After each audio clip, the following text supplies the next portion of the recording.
Hi friends, இன்னைக்கு நம்ம வீடியோவில் என்ன பார்க்க போகிறோம் அப்படின்னு பார்த்தீங்கன்னா நிறைய பேர் வந்து இப்போது எக்ஸாம் டிப்ஸ் வந்து ரொம்ப ஆர்வமாக இருப்பீங்க. ஸோ எக்ஸாம் கிட்ட வருது. ஸோ அதனால் ஐ நாட் லைக் ஆல்ரெடி கேட்டிருந்தாங்க அக்கௌண்டன்சி பேப்பர் ப்ரெசன்டேஷன் பற்றி வீடியோ போட சொல்லி. ஸோ இது வந்து ஃபவுண்டேஷனுக்காக கேட்டிருந்தாங்க. பட் இது வந்து காமன்லி எல்லா அக்கௌண்ட்ஸ் பேப்பருக்குமே at all levels it will be applicable. So அதனால் கண்டிப்பாக யூஸ்ஃபுல்லாக இருக்கும்னு நினைக்கிறேன். ஸோ உங்களுக்கு வீடியோ பிடிச்சிருந்ததுன்னா வீடியோ சப்ஸ்கிரைப் பண்ணுங்கள், உங்கள் ஃப்ரெண்ட்ஸ்க்கு தேவைப்பட்ட அவங்களுக்கும் ஷேர் பண்ணுங்கள். ஸோ வீடியோக்குள்ளே போகிறதுக்கு முன்னாடி மறக்காம சேனலை சப்ஸ்கிரைப் பண்ணிவிடுங்க. ஸோ ஃபர்ஸ்ட் திங் இப்போ வந்து என்னென்னா, இப்போ அக்கௌண்டன்சி பேப்பர் பொறுத்த வரைக்கும் 2 இருக்குது இல்லையா. இப்போ வந்து ஃபவுண்டேஷன் லெவலில் இது எல்லா லெவல்லையுமே இது வந்து சப்ஜெக்டிவ் டைப் தான். ஸோ நீங்கள் வந்து ஃபுல்லாகவே எழுதணும், ப்ராக்டிக்கலாக சால்வ் பண்ணணும் அப்படின்ற மாதிரி தான் இருக்குது. ப்ரீவியஸ்லி இது வந்து அப்ஜெக்டிவ் டைப்பில் இருந்துச்சு. ஸோ இப்போ என்னென்னா, இப்போ நம்ம எழுதணுன்றப்போ அக்கௌண்ட்ஸில் எப்படி ப்ரெசென்ட் பண்ணால் அது வந்து நல்லா வந்து ப்ரெசன்டேஷன் வைஸ் நல்லாயிருக்கும், ப்ளஸ் மார்க்ஸ் ஸ்கோரிங்காக இருக்கும் அப்படின்றது எனக்கு தெரிஞ்ச டிப்ஸ் நான் வந்து உங்களுக்கு சொல்கிறேன். ஸோ ஓவர் அண்ட் அபவ் இதில் உங்களால் என்ன இம்ப்ரூவ் பண்ண முடியுமோ அதையும் நீங்கள் பார்த்துக்கணும். ஸோ இப்போ பார்த்தீங்கன்னா ஃபஸ்ட்டு 2ஆக பிரிச்சுக்கலாம். அக்கௌண்ட்ஸில் வந்து தியரியும் இருக்குது, ப்ராக்டிக்கலும் இருக்குது. ஸோ ஃபஸ்ட்டு தியரி எப்படி அட்டன் பண்ணணும் அப்படின்றதையும் பார்க்கலாம். நெக்ஸ்ட் வந்து ப்ராக்டிக்கல் வந்து எப்படி அட்டன் பண்ணால் பெட்டராக இருக்கும் அப்படின்றதும் பார்க்கலாம். ஸோ இப்போ ஃபவுண்டேஷன் லெவலில் பார்த்தீங்கன்னா இப்போ ட்ரூ ஆர் ஃபால்ஸ் கொஷின்ஸ் அந்த மாதிரிலாம் கேட்பாங்க.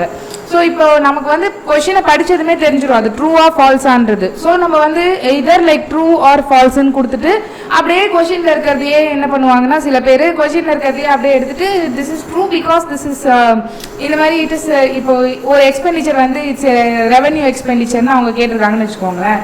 பிகாஸ் இப்போ என்ன பண்ணுவாங்க பசங்க, this is false because it is not a revenue expenditure அப்படின்ற மாதிரி சிம்பிளாக முடிச்சிருவாங்க.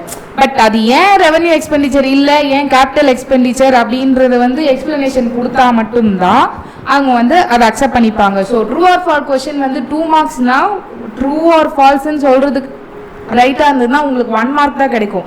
But at the same time நீங்கள் அதில் மார்க்ஸ் ஸ்கோர் பண்ணணும்னா ஒரு justified answer, so true or false, அது இல்லாமல் அதுக்கான ஜஸ்டிஃபிகேஷன் கொடுத்தா தான் உங்களுக்கு அதுக்கான மார்க்ஸே கிடைக்கும். ஸோ அதனால் எப்பவுமே வந்து எதையுமே ஈஸியாக எடுத்துக்காதீங்க.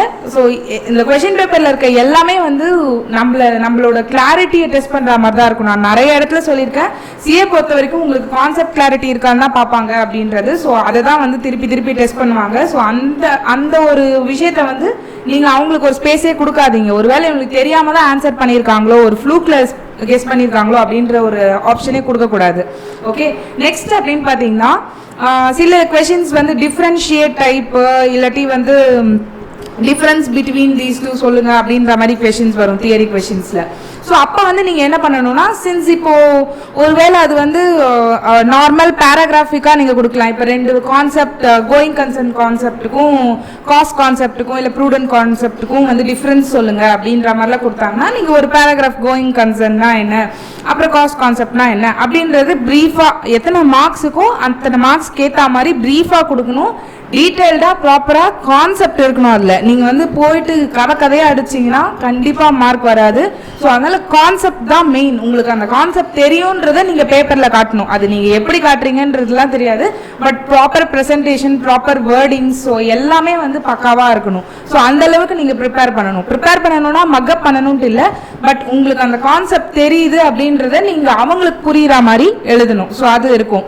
ஸோ இன்கேஸ் வேறு எதுனா வந்து டேப்லர் காலம் வைஸ் போட வேண்டி இருந்துச்சுனாலும் நீங்கள் வந்து எய்தர் பேராகிராஃபிக்காகவும் இது பண்ணலாம், இல்லை டேப்லர் காலமாகவும் நீங்கள் வந்து அந்த டிஃப்ரென்சஸை கொடுக்கலாம். அட் த சேம் டைம் இப்போ நெக்ஸ்ட்டு என்ன இருக்கும் அப்படின்னு பார்த்தீங்கன்னா எக்ஸ்பிளனேஷன் ஆர் ஷார்ட் நோட்ஸ் அந்த மாதிரி கேட்டிருப்பாங்க. ஸோ அதுக்குமே வந்து நீங்கள் ஒரு ப்ராப்பர் எக்ஸ்பிளனேஷன் தான். ஸோ நீங்கள் நிறைய எழுதுறீங்களான்னா பார்க்க மாட்டாங்க, நீங்கள் எழுதுகிற விஷயம் கரெக்டாக இருக்கா, அவங்க கேட்ட கொஷினுக்கு தேவையானதாக இருக்கா அப்படின்றத தான் டெஸ்ட் பண்ணுவாங்க. ஸோ அதனால் வந்து நீங்கள் எழுதும் போதே எக்ஸ்பிளனேஷன் கொடுக்கும்போதே வந்து ப்ராப்பராக இது என்ன கேட்டிருக்காங்க அதுக்கான எக்ஸ்பிளனேஷன் ப்ளஸ் அது ரிலேட்டடாக உங்களுக்கு வேறு எதுனா வந்து இம்பார்ட்டண்ட்டாக இதுக்கு சொல்லணும்னு தோணுச்சுன்னா அது மட்டுமே நீங்கள் ப்ரெசென்ட் பண்ணிங்கன்னா it will be better presentation for theory. And one more tip என்னன்னு சொன்னான்னா, இப்போ நீங்கள் வந்து புக்கு ப்ராக்டிஸ் மேனுவல் இதெல்லாம் இருக்கு இல்லையா, ஸோ இதெல்லாம் நீங்கள் கோ த்ரூ பண்ணி சில கொஷின்ஸ்லாம் இப்போ அதிலேயே கொடுத்துருப்பாங்க. ஸோ அதே கொஷின் ரிப்பீட் ஆகுதுன்னா அவங்க என்ன ஃபார்மேட்டில், இப்போ டிஃப்ரென்சியேஷனே இருக்கட்டும், எதர் பேராகிராஃபிக் ஃபார்மேட்டில் வந்து டிஃப்ரென்சியேஷன் கொடுக்கலாம், இல்லை டேப்லர் காலமில் கொடுக்கலாம். இதுவே புக்கில் வந்து டேப்லர் காலமில் இருக்குது அப்படின்னா நீங்கள் வந்து பேப்பர்லேயும் டேப்லர் காலம்லேயே கொடுங்க. ஸோ அந்த கொஷின் வந்து சரி எதர் பேராகிராஃப் இல்லைன்னா டேப்லர் காலம் கொடுக்கலாம்ல அப்படின்னு சொல்லிட்டு புக்கில் டேப்லர் காலம் இருக்கிறத போய் இப்போ நீங்கள் இங்கே பேராவாக எழுதுனீங்கன்னா it won't be good. ஏன்னா ஏதோ for some purpose இந்த டிஃபரன்சியேஷன் அந்த மாதிரி இருக்கணுன்றது புக்கில் அவங்க வந்து கொடுத்துருக்காங்க. ஸோ அதனால வந்து நீங்கள் ப்ராக்டிஸ் மேனுவலோ இல்லை இப்போ சப்ளிமெண்ட்ரி மெட்டீரியல் எது படித்தாலுமே சரி, ஸோ அதில் வந்து ஒவ்வொரு கொஷினுக்கு ரிலேட்டடாக எப்படி கொடுத்துருக்காங்க, ஸோ அதோட சிமிலர் கொஷின்ஸ் ஆர் அதே ஃபார்மேட்டில் கேட்குறாங்க இல்லை அதே கொஷின்ஸ் வந்திருக்கு அப்படின்னா அதில் ப்ரெசன்டேஷன் எப்படி இருக்கோ அதே மாதிரி பண்ணுங்க. So this is all about theory part of accounting paper. So next வந்து ரொம்ப இம்பார்ட்டண்ட்டான ப்ராக்டிக்கல் சைட். ஸோ இப்போ வந்து பார்த்தீங்கன்னா ப்ராக்டிக்கலில் வந்து உங்களுக்கு மெயினாக என்ன கேட்பாங்க, ஜேர்னல், லெட்ஜர்ஸ், அதுக்கப்புறமா வந்து ஸ்டேட்மெண்ட்ஸ் ப்ரிப்பரேஷன், ஸோ அதுக்கப்புறம் வந்து ஏதாவது ஒர்க்கிங் நோட்ஸ் அந்த மாதிரிலாம் இருக்கும். ஸோ இதை பற்றி தான் நம்ம பார்க்க போகிறோம்.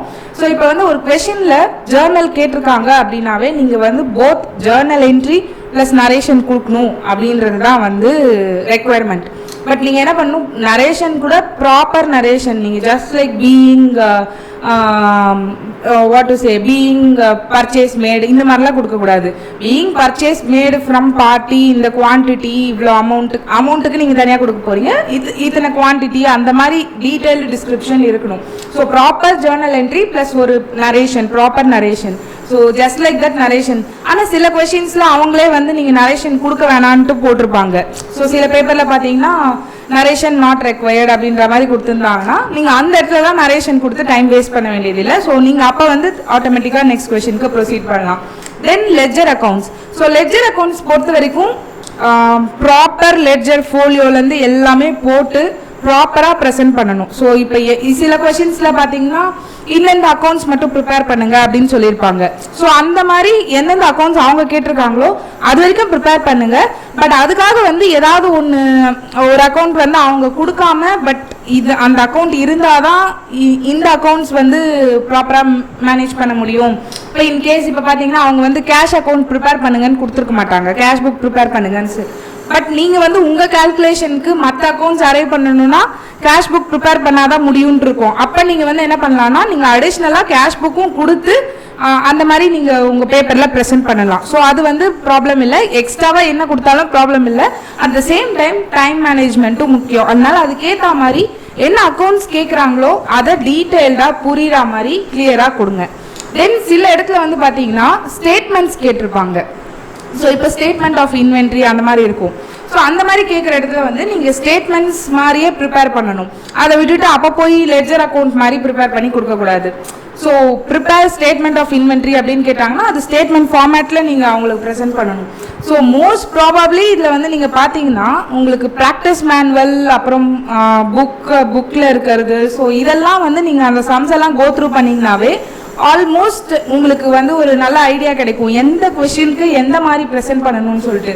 இதில் நிறைய வந்து நீங்கள் திருப்பி திருப்பி திருப்பி திருப்பி எழுதி பார்த்துட்டே இருக்கணும். அக்கௌண்ட்ஸ் வந்து நார்மலாக ப்ராக்டிஸ் பண்ணுறது மட்டும் இல்லை, கொஷின் பேப்பர்ஸ்மே எடுத்து நீங்கள் எப்படி கொடுத்துருக்காங்க, சஜஸ்டட் மெட்டீரியல்ஸ் எப்படி இருக்குது, சஜஸ்டட் மெட்டீரியல் கண்டிப்பாக கொடுப்பாங்க இல்லையா. ஸோ அதில் வந்து அவங்க என்ன எக்ஸ்பெக்ட் பண்ணுறாங்க, it is just suggestion but still அவங்களோட எக்ஸ்பெக்டேஷன் என்னன்றது நமக்கு தெரிய வரும். ஸோ அதுக்காக சஜஸ்டட் மெட்டீரியலில் எப்படிலாம் கொடுத்துருக்காங்க அப்படின்றதும் நம்ம பார்த்துக்கணும். தென் ஒர்க்கிங் நோட்ஸ் தான் வந்து த மோஸ்ட் இம்பார்ட்டன்ட் பார்ட்னு சொல்லலாம். ஸோ இப்போ பார்த்தீங்கன்னா ஒர்க்கிங் நோட்ஸில் வந்து any number other than what is given in the question அதில் வந்து உங்கள் ஆன்சர் பேப்பரில் இருக்குது, அது நீங்கள் கேல்குலேட்டர்லேயே போட்டு அந்த நம்பரை கண்டுபிடிச்சிருந்தாலும் சரி, அதுக்கு வந்து நீங்கள் ப்ராப்பராக ஒர்க்கிங் நோட்ஸ் கொடுக்கணும். ஸோ ஒர்க்கிங் நோட்ஸில் பொறுத்த வரைக்கும் பார்த்தீங்கன்னா நீங்கள் ஜஸ்ட் இப்போ ஒரு கொஷின் ஸ்டார்ட் பண்ணுறீங்க அப்படின்னா ஒரு ஸ்பேஸ் விட்டுருங்க. அந்த கொஷினுக்கு எவ்வளோ ஸ்பேஸ் தேவைப்படுமோ இல்லை நீங்கள் அதை எழுதுறதுக்கு எவ்வளோ ஸ்பேஸ் தேவைப்படுமோ அந்த ஸ்பேஸ் விட்டுட்டு ஒர்க்கிங் நோட்ஸ்க்கு ஸ்டார்ட் பண்ணுங்கள். ஒர்க்கிங் நோட்ஸ்னு போட்டு உங்களுக்கு அங்கே வேறு மெயின் கொஷின் ஆன்சரில் வந்து பார்ட் ஆஃப் த ஆன்சர் எதெல்லாம் இல்லையோ அதெல்லாம் நீங்கள் ஒர்க்கிங் நோட்ஸில் ஒர்க் பண்ணி கரெக்டாக ப்ராப்பராக ப்ரிப்பேர் பண்ணி இது மூலயமா தான் நான் இந்த நம்பரை அரைவ் பண்ணேன், அந்த நம்பர் தான் இங்கே போட்டிருக்கேன் அப்படின்ற மாதிரி refer working note number 1, refer working note number 2 அப்படின்றதும் நீங்கள் வந்து உங்கள் கொஷின் பேப்பரில் வந்து ஆன்சர் பேப்பரில் நீங்கள் எழுதும் போது அந்த நம்பர் எங்கே போடுறீங்களோ அதுக்கான ஒர்க்கிங் நோட் இங்கே போட்டிருக்கேன் அப்படின்றதும் நீங்கள் ரெஃபரன்ஸ் கொடுத்தீங்கன்னா it will be very easy for the valuation பண்ணுறவங்களுக்கு ரொம்ப ஈஸியாக இருக்கும். ஸோ கரெக்ட் பண்ணுறவங்களும் வந்து தேல் நோ தட் நீங்கள் வந்து தெரிஞ்சு தான் பண்ணியிருக்கீங்க. ஸோ ஃபார் எக்ஸாம்பிள் இதில் காப்பி அடிக்க வாய்ப்பு இல்லை, பட் மேபி நீங்கள் வந்து ஏதோ ஒரு நம்பரை மக்கப் பண்ணியிருக்கலாம், அந்த நம்பர் தான் இதுன்னு சொல்லிட்டு சேம் சிமிலர் சம் வந்துருச்சுன்னு வச்சுக்கோங்க. ஸோ அந்த ஒரு நம்பரை நீங்கள் எங்கேருந்து வேணால் எழுதிருக்கலாம், out of your memory or from next ones paper, எப்படி வேணால் இருக்கலாம் அது.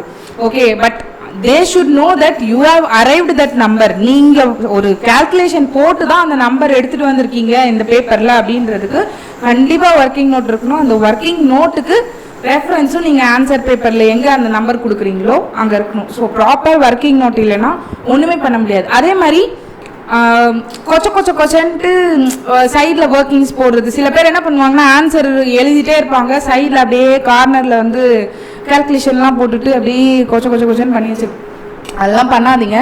அப்படி இன்கேஸ் உங்களுக்கு அப்படி தான் எனக்கு கம்ஃபர்டபுளாக இருக்குது அப்படின்னா நீங்கள் என்ன பண்ணுறீங்கன்னா ஒரு ஸ்கேல் வச்சு ஃபஸ்ட்டே ஒரு கோடு போட்டுட்டு அந்த ஒரு மார்ஜினுக்கு அந்த சைடு மட்டும் நீங்கள் அந்த ஒர்க்கிங்ஸ்லாம் போட்டுக்கோங்க, ரஃப் ஒர்க்கிங்ஸ்ன்ற மாதிரி போட்டுருங்க.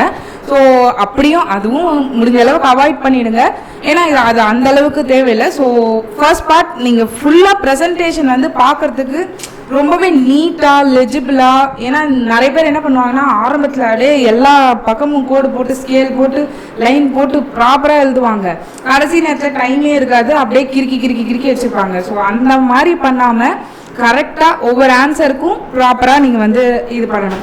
நெக்ஸ்ட்டு இதை தாண்டி இப்போ வந்து நம்ம தியரி அண்ட் ப்ராக்டிக்கல் வந்து எப்படின்ட்டு பார்த்துட்டோம், பட் இதை தாண்டி சில இம்பார்ட்டன்ட் பாயிண்ட்ஸ் இருக்குது. ஸோ இப்போ வந்து பார்த்தீங்கன்னா ஃபஸ்ட்டே உங்களுக்கு வந்து கொஷின் பேப்பர் கொடுத்துருவாங்க இல்லையா. ஸோ 15 மினிட்ஸ் டைம் தராங்க. அந்த 15 மினிட்ஸ் டைம் வந்து அந்த கொஷின் பேப்பரை நீங்கள் என்டையராக ஒரு தடவை படித்து எது உங்களுக்கு தெரியல, எதை ஃபஸ்ட் அட்டன் பண்ண போகிறீங்க, எதை செகண்ட் அட்டன் பண்ண போகிறீங்க, ஸோ இந்த சீக்வன்ஸ் இருக்குது இல்லையா, எந்த கொஷின் வந்து எப்போ எழுத போகிறீங்க அப்படின்றது அதை ஃபஸ்ட்டு நீங்கள் டிசைட் பண்ணிடணும். அந்த 15 மினிட்ஸ்லேயே டிசைட் பண்ணிடணும். தென் உங்களுக்கு எது ரொம்ப ஃபெமிலியராக இருக்கோ அதை ஃபஸ்ட்டு எழுத ஆரம்பிச்சிருங்க. ஸோ இப்போ ஃபஸ்ட்டு கொஷின் கம்பல்சரி அப்படின்னு கொடுத்துருப்பாங்க, அதுக்காக அதை ஃபஸ்ட்டே எழுதணுன்ட்டுலாம் கிடையாது. அது 2 மார்க்குக்கு தான். ஒரு 5 மார்க்கு 5 கொஷின்ஸ் வந்து 2 மார்க்ஸ் வந்து 10 மார்க்ஸ் ஈச்னா அதை உடனே ஃபஸ்ட்டே எழுதி அதுக்கே ஒரு மணி நேரம் ஓட்டிடக்கூடாது. ஸோ பார்த்தீங்கன்னா அது மொத்தமாக 10 மார்க்ஸ் தான். 10 மார்க்ஸுக்கு எவ்வளோ டைம்? 10 மினிட்ஸ் எல்லாம் மேக்ஸிமம் 15 மினிட்ஸ் அவ்வளோதான் டைம் அதுக்கு. ஸோ அந்த மாதிரி இருக்கிறது நீங்கள் வந்து கரெக்டாக டைம் பிளான் பண்ணணும். ஸோ அந்த சீக்வன்ஸ் எதை ஃபர்ஸ்ட் எழுத போகிறோம், எதை செகண்ட் எழுத போகிறோம், இந்த சீக்வன்ஸை கண்டிப்பாக பார்த்துக்கணும்.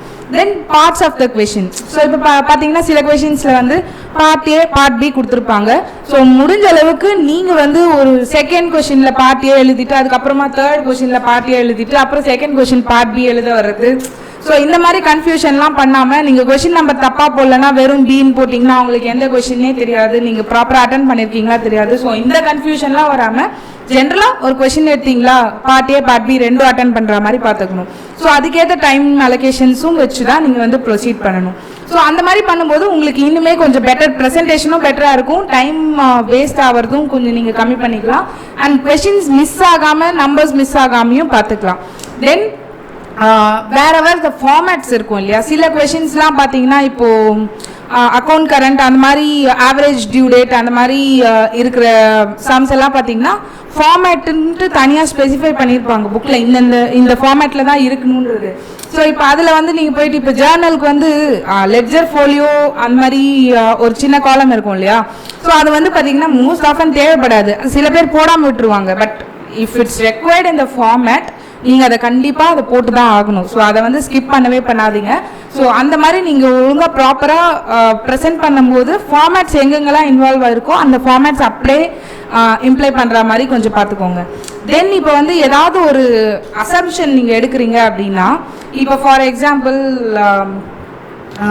நான் வந்து ப்ரூடென்ட் மெத்தடில் வந்து தான் நான் இந்த சம்மை வந்து ப்ரொசீட் பண்ணுறேன், அப்படின்ற மாதிரி நீங்கள் வந்து ஒரு அசம்ஷன், ஏன்னா இப்போ கொஷினில் எதுவுமே தெரியல, கொஷினில் தந்த அப்புறம் நான் இந்த மெத்தடில் இப்போ அசியூம் பண்ணி போடுறேன் அப்படின்லாம் போகாதீங்க. கொஷினில் எதுவுமே மென்ஷன் பண்ணலை அப்படின்னா நான் இதைத்தான் அசியூம் பண்ணி ப்ரொசீட் பண்ணியிருக்கேன் அப்படின்றத நீங்கள் போடுங்க. ஃபார் எக்ஸாம்பிள் இப்போ நீங்கள் வந்து இப்போ ஜென்ரல் சினாரியோவே நினச்சிக்கோங்களேன். இப்போ நான் என் கையில் வச்சுருக்க ஆன்சர் பேப்பரில் வேறு ஏதோ ஆன்சர் வருது, வேறு ஏதோ மெத்தட் இருக்குது, நீங்கள் வேறு ஏதோ பண்ணி வச்சுருக்கீங்க உங்கள் பேப்பரில் அப்படின்னா நான் கரெக்ட் பண்ணும்போது நான் என்ன பார்ப்பேன், நீங்கள் ப்ராப்பராக தெரிஞ்சுதான் பண்ணியிருக்கீங்களா இல்லை தெரியாமல் ஏதாச்சும் பண்ணியிருக்கீங்களா அப்படின்றது பார்ப்பேன். ஸோ அதனால் வந்து உங்கள் ஒர்க்கிங் நோட்லேயோ இல்லை ஃப்ரண்ட்லேயே கூட வந்து ஃபஸ்ட்டே ஆன்சர் எழுதும் போது being question is silent about the method of attempting, I am considering to take a prudent method. அந்த மாதிரி என்ன மெத்தட் நீங்கள் இம்ப்ளிமெண்ட் பண்ணுறீங்களோ I am trying to implement and solve the question based on this method அப்படின்ற மாதிரி நீங்கள் கொடுத்துருங்க. So அதை வச்சு அவங்க வந்து தேல் அண்டர்ஸ்டாண்ட், ஓகே இவங்க தெரிஞ்சு தான் பண்ணியிருக்காங்க, இந்த சம் எப்படி அட்டன் பண்ணணும்னு இவங்களுக்கு தெரிஞ்சிருக்கு அப்படின்ற ஒரு மைண்ட் செட் அவங்களுக்கு வரும் இல்லையா. ஸோ அதையும் நம்ம பார்க்கணும். தென் மோஸ்ட் இம்பார்ட்டன்ட்லி டைம் மேனேஜ்மெண்ட். நான் சொன்ன மாதிரி இப்போ வந்து ஒரு மொத்தமாக உங்களுக்கு அவைலபிள் டைம்னு பார்த்தீங்கன்னா 180 minutes 3 hours இருக்குமா.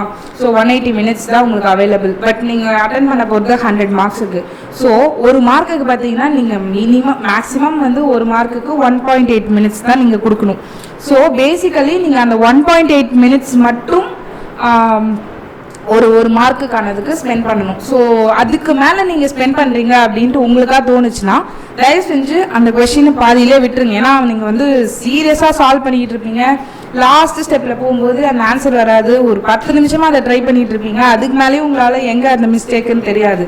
ஸோ அப்போ வந்து நீங்கள் அங்கே அப்படியே வந்து கண்டினியூ பண்ணாமல் அந்த கொஷினை வந்து கொஞ்சம் பாஸ் பண்ணுங்கள், அந்த கொஷின்லேருந்து வேறு கொஷினுக்கு போய் சால்வ் பண்ணுங்கள். அதுக்கப்புறம் ரிலாக்ஸாக கடைசியாக டைம் இருந்துச்சுன்னா வந்து திருப்பி அட்டென்ட் பண்ணுங்கள். சி ஃபார் எப்பவுமே சரி, ஒரு 6 average answers is better then 5 perfect answers. ஓகேவா. ஸோ நம்ம வந்து எப்பவுமே எக்ஸ்பெக்ட் பண்ணக்கூடாது ஒரு 5 மார்க் கொஷினுக்கு 5 மார்க் கிடைக்கும்னு எக்ஸ்பெக்ட் பண்ணவே கூடாது. ஒரு 4 மார்க் அப்படின்றது தான் ஒரு ஆவரேஜாக நம்ம மைண்ட் செட்லேயே இருக்கணும். ஸோ அதனால் வந்து நான் இதெல்லாம் பக்காவாக முடிச்சு தான் அடுத்த கொஷினுக்கு போவேன் அப்படின்னா நம்மளால் பேப்பர் கம்ப்ளீட் பண்ணவே முடியாது.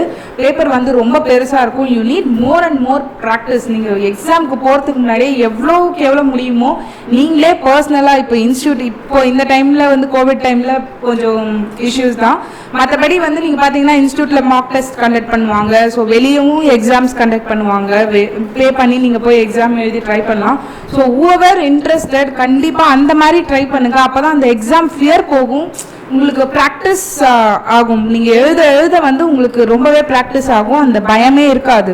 ஸோ நீங்கள் ப்ரொசீட் பண்ணுறதுக்கும் உங்களுக்கு ரொம்பவே கான்ஃபிடென்ட்டாக இருக்கும். ஸோ இதெல்லாம் தான் வந்து எனக்கு தெரிஞ்சு இதில் முக்கால்வாசி இது நான் இம்ப்ளிமெண்ட் பண்ணியிருக்கேன். ஸோ மற்ற இது நான் தெரிஞ்சுக்கிட்டு தான் உங்களுக்கு சொல்லியிருக்கேன். ஸோ இதெல்லாம் வந்து கண்டிப்பாக உங்களுக்கு ரொம்பவே யூஸ்ஃபுல்லாக இருந்திருக்கும். ஸோ மறக்காமல் இது வந்து நீங்கள் ட்ரை பண்ணி பாருங்கள். இது எஃபெக்டிவாக இருந்தால் கமெண்ட் பண்ணுங்கள். அண்ட் ஆல்சோ உங்களுக்கு வேறு யாருக்காவது இது தேவைப்படும்னு நினச்சிங்கன்னா அவங்களுக்கும் ஷேர் பண்ணுங்கள். அண்ட் மறக்காமல் சேனலை சப்ஸ்கிரைப் பண்ணிவிடுங்க. அண்ட் டிஸ்கிரிப்ஷனில் email ID for your queries எதுனா இருந்தால் அனுப்புறதுக்கு இமெயில் ஐடியும் இன்ஸ்டா ஐடி கேட்டிருந்தாங்க. ஸோ அதுவுமே நான் வந்து இன்ஸ்டா ஐடியும் ஷேர் பண்ணியிருக்கேன். ஸோ அதனால் நீங்கள் வந்து உங்களுக்கு வேறு எதுனா குவரிஸ் இருந்ததுன்னா நீங்கள் டேரெக்டாக மெசேஜ் பண்ணுங்கள், மெயிலும் பண்ணுங்கள். கண்டிப்பாக நான் ரெஸ்பாண்ட் பண்ணுறேன். இல்லை கமெண்ட் பண்ணுறதா இருந்தாலும் வீடியோ கீழே கமெண்ட் பண்ணுங்கள். ஸோ கண்டிப்பாக இந்த வீடியோ உங்கள் எல்லாருக்கும் ரொம்ப யூஸ்ஃபுல்லாக இருந்திருக்கும்னு நினைக்கிறேன். ஸோ எக்ஸாம்ஸ் எல்லாம் சூப்பராக பண்ணுங்கள். All the best and meet you soon. Bye.